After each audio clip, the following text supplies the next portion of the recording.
नमस्कार, मी प्रियांका नागरे. आपल्या मराठी योजना यात्रा या चॅनलवरती तुमचं सर्वांचं स्वागत आहे. तर आज आपण एक नवीन अपडेट पाहणार आहोत. एकात्मिक बाल विकास सेवा योजनेअंतर्गत किशोरवयीन मुलींकरिता जी योजना राबविली जाते, केंद्र पुरस्कृत योजनाकरिता निधी वितरित व खर्च करण्यास मान्यता देण्याबाबत एक नवीन GR आला आहे.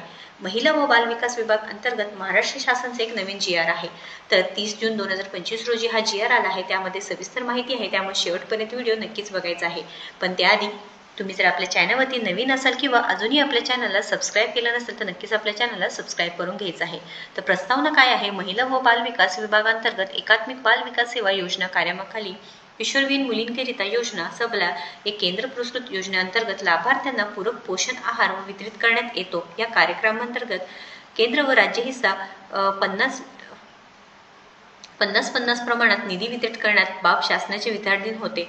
शासन निर्णय काय आहे? महिला व बाल विकास विभागांतर्गत एकात्मिक बाल विकास सेवा योजना कार्यक्रमाखाली किशोरवयीन मुलींकरिता योजना या केंद्र पुरस्कृत योजनेकरिता केंद्र व राज्य हिश्श्यासाठी खालील विवरणपत्रातील रकना क्रमांक मधील लेखाशीर्ष उद्दिष्टांकरिता रकना क्रमांक 4 मध्ये एकूण 7.37 कोटी म्हणजे 7,37,00,000 फक्त इतका निधी वितरित व खर्च करण्यास शासनाने निर्णयाची मान्यता देण्यात आली आहे.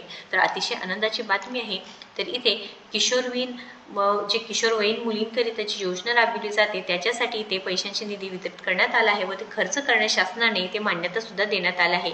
तो चार्ट दिलेला आहे, त्यामध्ये संपूर्ण माहिती आहे. म्हणजे पोषण आहार आहे, पोषक अन्न आहे व इथे पेयांचे वितरण आहे. त्यामध्ये किती खर्च, किती तरतूद केली जाते याची सुद्धा माहिती आहे. महत्त्वपूर्ण माहिती असल्यामुळे नक्कीच या व्हिडिओला जास्तीत जास्त शेअर करा आणि अशाच महत्त्वपूर्ण माहितीसाठी आपल्या चॅनलला सबस्क्राईब करा. धन्यवाद.